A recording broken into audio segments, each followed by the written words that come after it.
திருட செஞ்ச வேலைய பாருங்க. கடைசியில நடந்ததுதான் ட்விஸ்டே. இப்படி மாட்டிக்கிட்டியே பங்கு. திண்டுக்கல் மாவட்டம் வத்தலகுண்டு மெயின் ரோட்ல செயல்படுற தனியார் தங்க நகை கடன் வங்கியில வழக்கம் போல இன்னைக்கு ஊழியர்கள் வங்கியோட செயல்பாட்டுக்காக வந்திருக்கிறாங்க.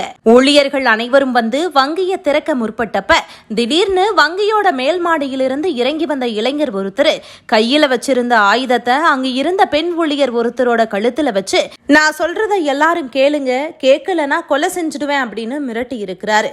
இதனால பயந்து போன ஊழியர்கள் அந்த இளைஞர் சொல்றத கேட்க தொடங்கி இருக்கிறாங்க. ஒரு ஊழியரை கொண்டு மற்ற ஊழியர்களோட கைகளை தான் கொண்டு வந்திருந்த வயர் மூலமா கட்ட செஞ்சிருக்கிறான் அந்த கொள்ளையன்.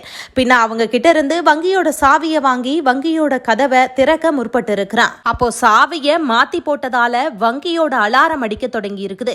இதனால அதிர்ச்சி அடைந்த கொள்ளையன் அங்கிருந்தவர்களை விட்டுட்டு தப்பியோட தொடங்கி இருக்கிறான். சுதாரித்துக்கிட்ட ஊழியர்கள் கையில கட்டோட அந்த இளைஞரை விரட்ட தொடங்கி இருக்கிறாங்க. கையில கட்டோட ஊழியர்கள் ஒரு இளைஞனை விரட்டுறத பார்த்த பொதுமக்கள் தப்பியோடி அந்த இளைஞனை மடக்கி பிடிச்சிருக்கிறாங்க.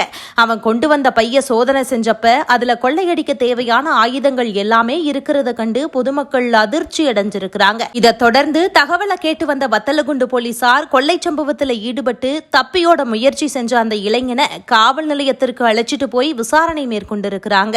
முதல் கட்ட விசாரணையில இரவோட இரவா கொள்ளையடிக்க திட்டமிட்டு இருந்ததும், ஆனா அவர் எடுத்த முயற்சி அவருக்கு பலனளிக்காம ஊழியர்கள் வரும் வரைக்கும் காத்திருந்து கொள்ளை சம்பவத்தில் ஈடுபட முயன்றதும் விசாரணையில தெரிய வந்திருக்குது. அது மட்டும் இல்லாம பெரும் கொள்ளை முயற்சி தடுக்கப்பட்டதால வங்கியில் இருந்த சுமார் 4 கோடி ரூபாய் மதிப்பிலான தங்க நகைகள் மற்றும் பணம் தப்பிச்சிருக்குது. இந்த சம்பவத்தால வத்தலகுண்டுல பெரும் பரபரப்பே ஏற்பட்டு இருக்குது. இப்ப இந்த வீடியோ காட்சிகள் தான் இணையதளத்துல ரொம்பவே படு வைரலா பரவிட்டு இருக்குது.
புலி